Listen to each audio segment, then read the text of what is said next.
muscle the overweight. That's why they follow me, huh? They think I know the way. Cause I took control of things. Ballin' the solo way. And if you pattern my trend, I make you my protege. Slossin' that soldier race. Niggas don't know them days. Take you in back of the buildings. Make you expose your rage. Take you across the tracks. And help welcome our honored, distinguished guest, the Reverend Dr. Martin Luther King.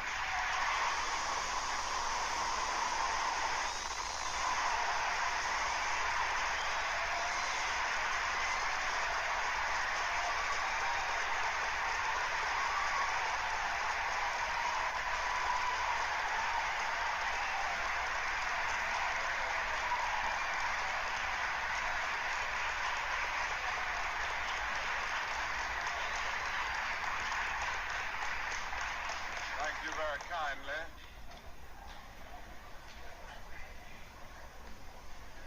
Principal Fornese, Mr. Williams, members of the faculty and members of the student body of Barrett Junior High School, ladies and gentlemen.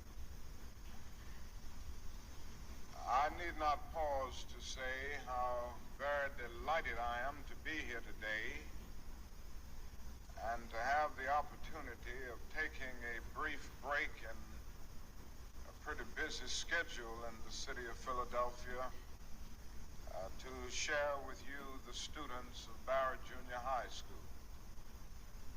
And I want to express my personal appreciation to the principal and the administration for inviting me and for giving me the opportunity to see this very fine and enthusiastic group of students here at Barrett. I guess I ought to start out with a commercial, and that is tonight we're going to have a great night in the city of Philadelphia at the Spectrum. Now, I know you've heard of that new impressive structure called the Spectrum. And I know you've heard of Harry Belafonte and Aretha Franklin and Nipsey Russell and Sidney Poitier and all of these other great and outstanding artists. Well, they're going to be here tonight at the Spectrum. And I hope that each of you will go home and tell your parents to be there tonight for this great Freedom Festival. And I hope you will come also, for it will be a great experience. And by coming, you will be supporting the work of the civil rights movement. Now that I've gotten the commercial out of the way,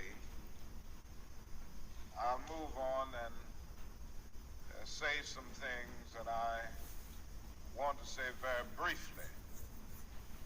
And I'm being very honest, I'm going to be brief because I have other engagements. I don't have a tradition of being brief all the time. You know, I'm a Baptist preacher. We can talk a long time. But I'm going to really be brief today. I want to ask you a question, and that is, what is in your life's blueprint? This is the most important and crucial period of your lives, for what you do now and what you decide now at this age may well determine which way your life shall go. And whenever a building is constructed, you usually have an architect who draws a blueprint. And that blueprint serves as the pattern, as the guide, as the model for those who are to build the building. And a building is not well erected without a good, sound, and solid blueprint. Now, each of you is in the process of building the structure of your lives. And the question is whether you have a proper, a solid, and a sound blueprint. And I want to suggest some of the things that should be in your life's blueprint. Number one in your life's blueprint should be a deep belief in your own dignity, your own worth, and your own somebodyness. Don't allow anybody to make you feel that you are nobody. Always feel that you count. Always feel that you have worth. And always feel that your life has ultimate significance. Now that means that you should not be ashamed of your color. You know, it's very unfortunate that in so many instances, our society has placed a stigma on the Negro's color. You know, there are some Negroes who are ashamed of themselves. Don't be ashamed of your color. Don't be ashamed of your biological features. Somehow you must be able to say in your own lives and really believe it, I am black but beautiful. And believe it in your heart.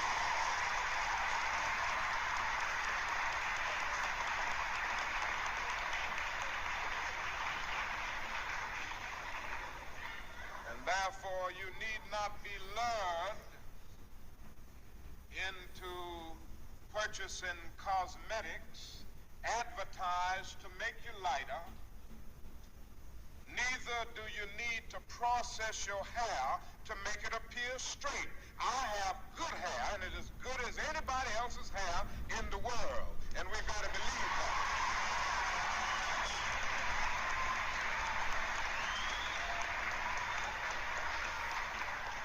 Now, in your life's blueprint, be sure that you have that a principle of somebodyness. Secondly,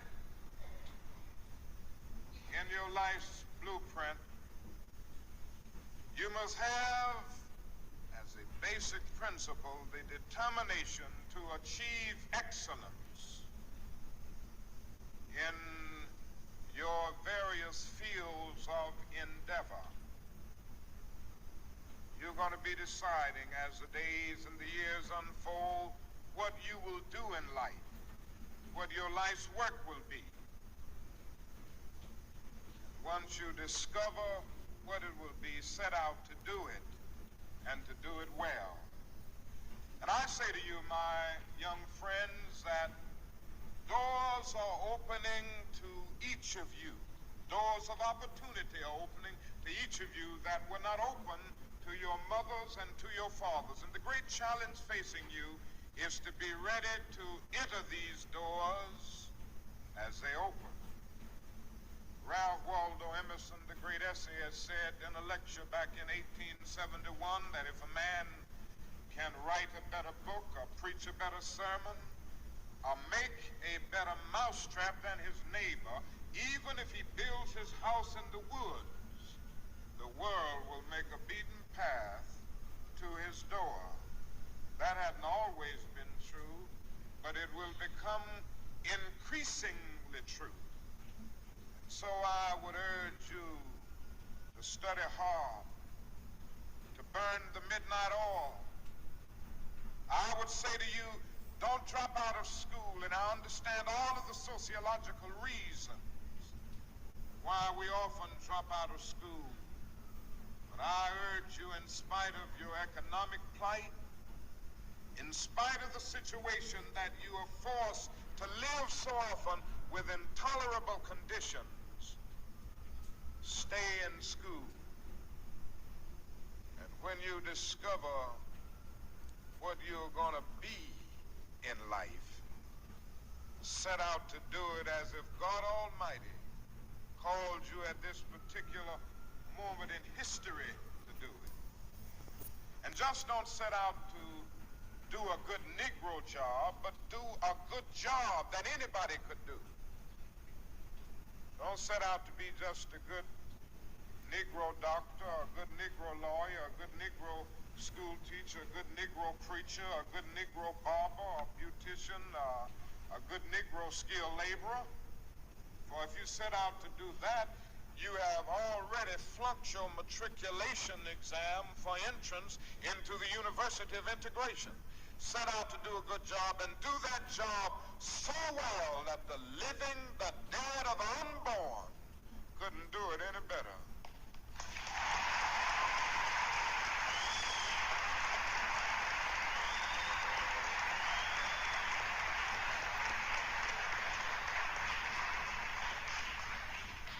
If it falls your lot to be a street sweeper, sweep streets like Michelangelo painted pictures. Sweep streets like Beethoven composed music. Sweep streets like Leontine Price sings before the Metropolitan Opera. Sweep streets like Shakespeare wrote poetry. Sweep streets so well that all the host of heaven and earth will have to pause and say, here lived a great street sweeper who swept his job well.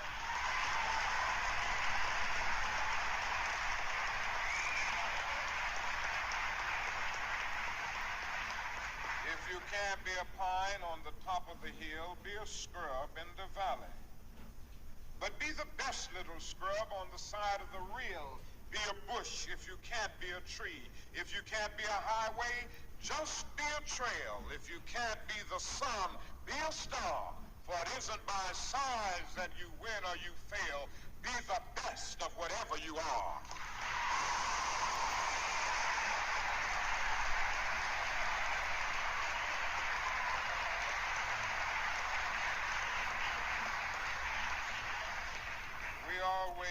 We already have some noble examples. Black men and black women who demonstrated to us that human nature cannot be cataloged.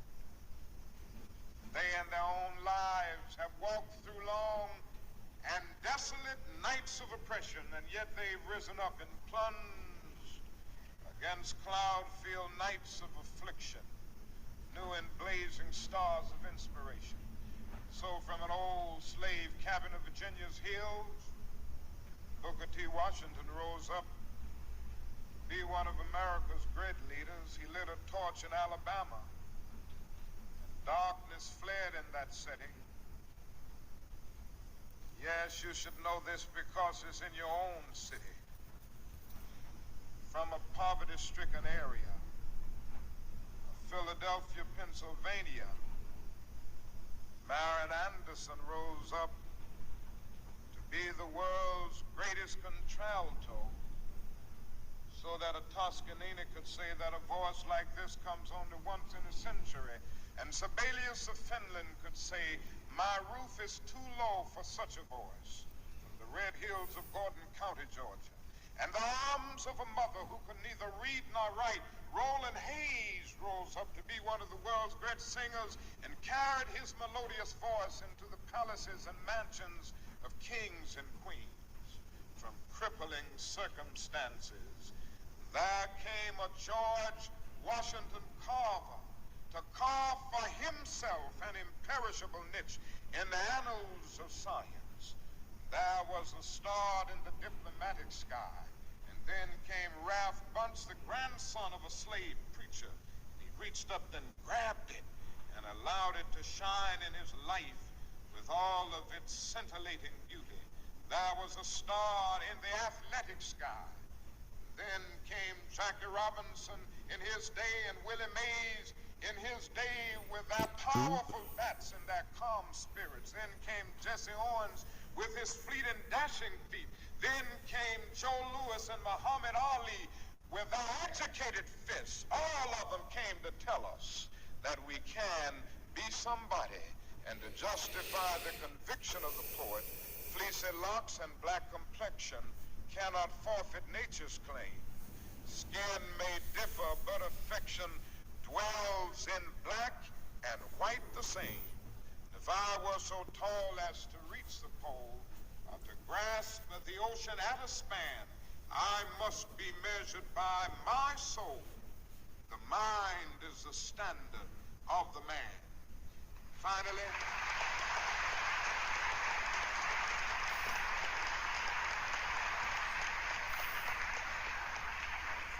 in your life's blueprint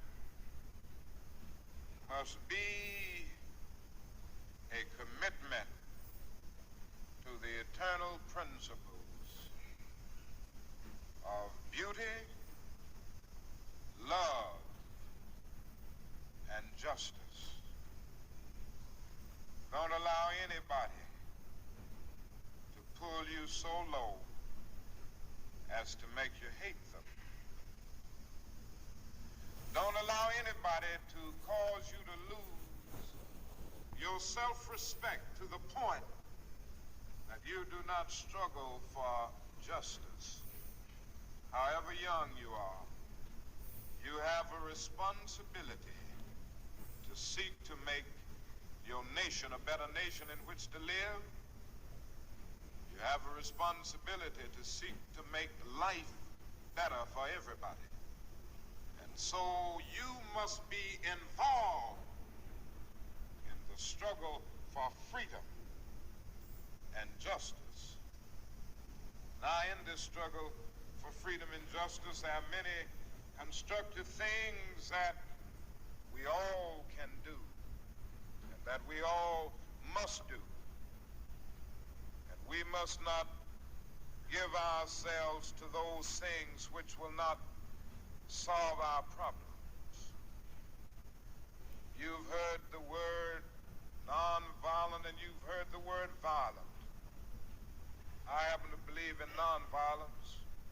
We struggle with this method with young people and adults alike all over the South, and we have won some significant victories, and we've got to struggle with it all over the North because the problems are as serious in the North as they are in the South. But I believe as we struggle with these problems, we've got to struggle with them with a method that can be militant, but at the same time does not destroy life or property. And so our slogan must not be burn, baby, burn. It must be build, baby, build. Organize, baby, organize.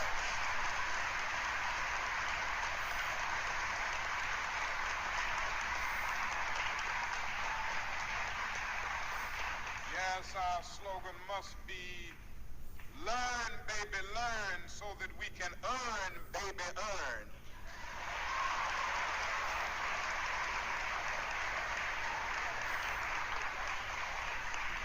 And with a powerful commitment, I believe that we can transform dark yesterdays of injustice into bright tomorrows of justice and humanity. Let us keep going toward the goal of selfhood, toward the realization of the dream of brotherhood, toward the realization of the dream of understanding goodwill. Let nobody stop us. I close by quoting once more the man that the young lady quoted, that magnificent black bard who has now passed on, Langston Hughes. One day he wrote a poem entitled Mother to Son. The mother didn't always have her grammar right, but she uttered words of great symbolic profundity. Well, son, I'll tell you, life for me ain't been no crystal stad. It's had tacks in it. Boards torn up, places with no carpet on the floor, bare. But all the time, I's been a climbing on and reaching landings and turning corners and sometimes going in the dark where there ain't been no light. So boy, boy, don't you stop now. Don't you sit down on the steps, cause you find this kind of hard. But I still going, boy. I still climbing. And life for me ain't been no crystal stair. Well, life for none of us has been a crystal stair. But we must keep moving. We must keep going. If you can't fly, run. If you can't run, walk. If you can't walk, crawl. But by all means, keep moving.